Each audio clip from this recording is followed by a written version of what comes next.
Assalamualaikum warahmatullahi wabarakatuh. Alhamdulillahilladzi arsala rasulahu bil huda wa dinil haqq liyudhhirahu 'ala ad-dini kullihi walau karihal musyrikun. Wa asyhadu an la ilaha illallah wahdahu la syarika lah wa asyhadu anna Muhammadan 'abduhu wa rasuluh. Allahumma salli wa sallim 'ala Muhammadin nabiyil ummi wa ala alihi wa ashabihi wa man tabi'ahum bi ihsanin ila yaumiddin, amma ba'd. Pemirsa Al-Akhbar TV yang dirahmati Allah Jalla wa Ala, seorang mukmin meyakini tentang perkara yang gaib. Tidak hanya sekedar percaya kepada Sang Khalik sebagai sumber yang gaib, demikian pula terhadap makhluk-makhluk Allah yang informasi tentang semuanya itu hanya diketahui oleh Allah Jalla wa'ala. Seperti keberadaan Lauhul Mahfuz, Qalam, Arsy Allah, surga, neraka. Demikian pula tentang ruh. Semua itu yang tahu hanya Allah. Maka jangan terpengaruh dengan pengakuan orang-orang yang mampu menghadirkan ruh-ruh, mendatangkan tokoh-tokoh yang sudah mati sekian lama, yang bisa hadir di muka bumi ini. Semua itu dusta. Tidak ada pengetahuan tentang ruh kecuali hanya sedikit sekali. Tidak ada pengetahuan tentang yang gaib, melainkan hanya sangat sedikit sekali. Maka seorang mukmin diperintahkan pula beriman kepada kunci-kunci yang gaib.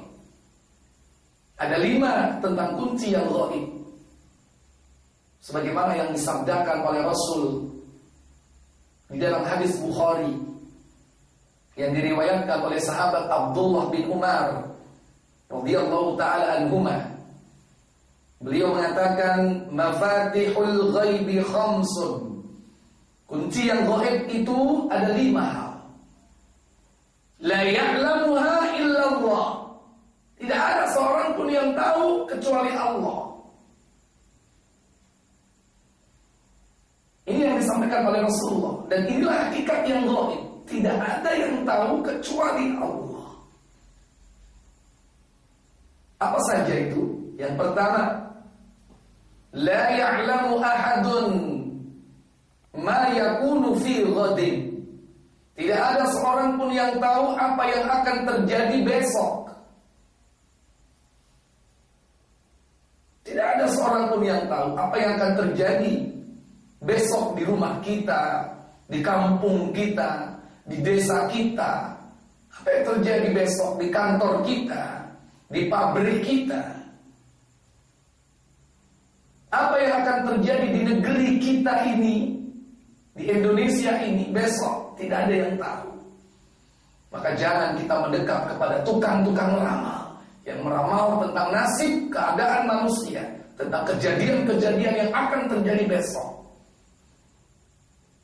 Maka semua itu adalah dusta. Sungguh sangat ironi jika manusia masih percaya kepada ramalan-ramalan yang akan terjadi besok, padahal tidak punya ilmu tentang perkara itu kecuali hanya Allah. Bukankah kita ini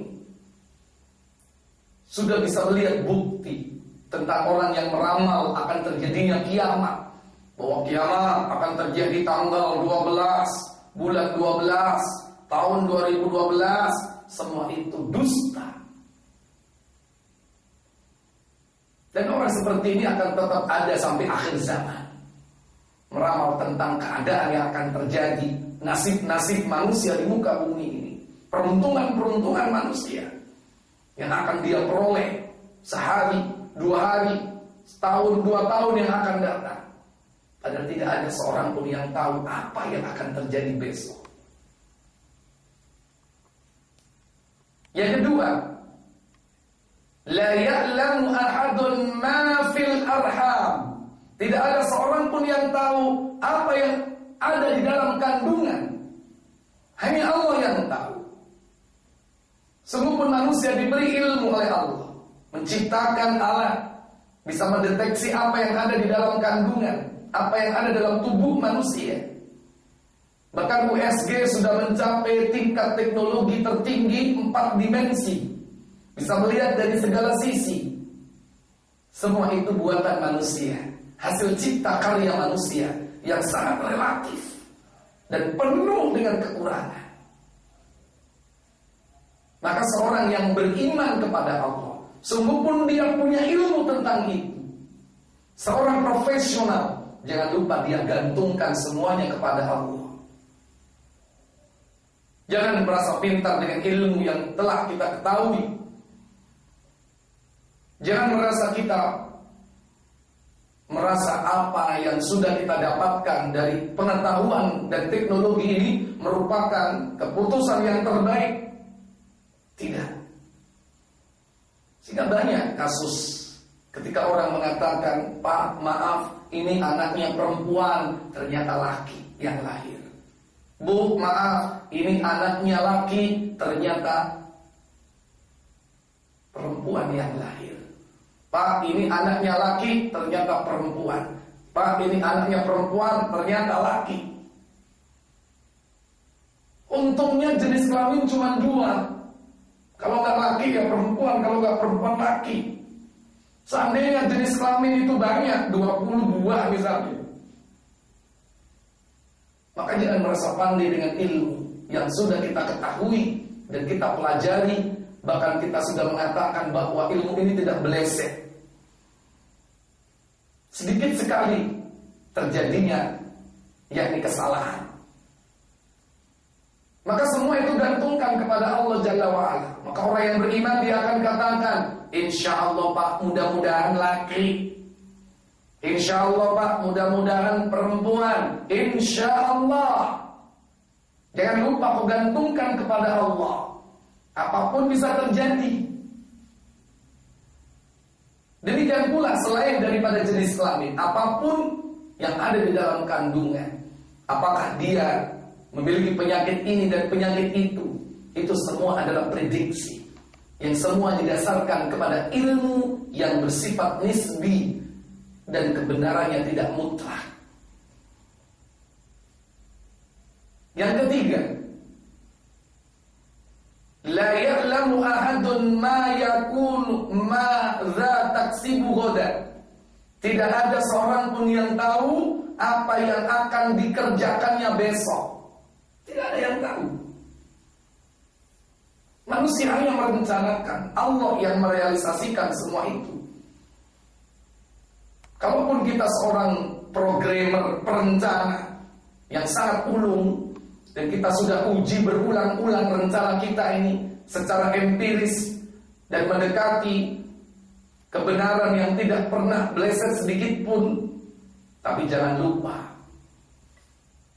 apa yang akan terjadi dan apa yang akan kita kerjakan besok hanya Allah saja yang tahu. Malam ini kita punya rencana, besok rencana kita realisasikan, belum tentu itu terjadi. Hanya Allah yang mengerti dan mengetahui apakah rencana kita ini terrealisir atau tidak. Maka seorang mukmin kalau dia punya rencana, jangan lupa ucapkan insya Allah jika Allah menghendaki. Inilah etika dan adab seorang yang beriman kepada Allah, beriman kepada yang ghaib. Nabi Sulaiman pernah mengatakan, "Malam ini aku akan menggilir 70 orang istriku. Nanti akan lahir dari rahimnya seorang laki-laki yang akan berjihad, berperang di jalan Allah." Sahabatnya malaikat menyarankan, "Ya Sulaiman, ucapkan insya Allah." Ternyata Nabi Sulaiman bin Daud alaihissalatu wassalam lupa, tidak mengucapkan insya Allah. Apa yang terjadi? Tak satu pun istri Sulaiman alaihissalam yang jumlahnya 70 orang itu yang melahirkan anak. Hanya satu istri saja yang melahirkan anak. itu pun dalam keadaan cacat. Maka dari hadis inilah kemudian Rasul sallallahu alaihi wasallam bersabda, "Wa in qala Sulaiman insyaallah lam yahnath." Jika seandainya Nabi Sulaiman mengucapkan insyaallah, niscaya dia tidak akan menyalahi sumpahnya. Wa ma daraka lahu min hajati, dan apa yang dihajatkan, diinginkan, kemungkinan akan terkabul. Hadis ini terdapat di dalam Sahih Muslim, merupakan pelajaran buat kita. Jangan kita menganggap bahwa insya Allah itu kalimat yang ringan, kalimat yang biasa diucapkan tetapi tidak penuh makna. Maka perencana yang ulung, jangan lupa kau ucapkan kalimat sebagai bukti ketauhidanmu kepada Allah. Insya Allah, jika Allah menghendaki. Kemudian yang keempat, la ya'lamu ahadun, atau wa ma tadri nafsun bi ayyi ardin tamut. Tidak ada seorang pun yang tahu di bumi mana dia akan mati. Di mana kita akan mati, kita tidak tahu. Apakah di negeri kita, tempat kelahiran kita? Belum tentu. Bisa jadi kita meninggal di negeri yang jauh. Bisa jadi kita meninggal di tempat yang tidak diketahui oleh siapapun. Maka manusia jangan merasa pandai dengan ilmu yang dimiliki, memastikan bahwa seakan-akan kita ini bakal mati di tempat yang kita inginkan. Sehingga diciptakanlah tempat-tempat kuburan-kuburan yang sudah dipersiapkan, digali lubangnya, dipasang dengan berbagai macam ornamen, dipasang dengan berbagai macam yakni keramik atau granit yang mahal. Seakan-akan dia bakal dikubur di tempat itu, padahal belum tentu. Bisa jadi jasadnya, dia meninggal di laut, ikan memakan jasadnya sehingga tak ditemukan jasadnya itu kemana. Bisa jadi dia meninggal di atas pegunungan, jasadnya tidak diketahui di mana. Maka jangan merasa pandai orang dengan ilmunya. Dan yang terakhir, la ya'lamu ahadun, tidak ada seorang pun yang tahu mata tajiul mator, kapan hujan akan turun. Sungguh pun tanda-tanda sudah jelas. Mendung begitu pekat, awan bertiup angin begitu kencang, geluduk petir bertubi-tubi. Berapa banyak kasus terjadi setelah itu semua tampak seakan-akan akan turun hujan itu dari langit dengan derasnya, tiba-tiba terang tidak jadi hujan. Sebaliknya, berapa banyak terjadi siang hari panas terik, matahari bersinar, tiba-tiba air pun turun.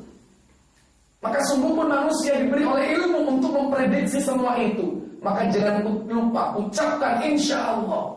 Maka seorang beriman ketika dia sampaikan berita itu kepada temannya, dia sampaikan berita itu kepada halayak, mestinya jangan lupa dia ucapkan insya Allah. Insya Allah Surabaya hujan, insya Allah Gresik mendung, insya Allah Sidoarjo berawan.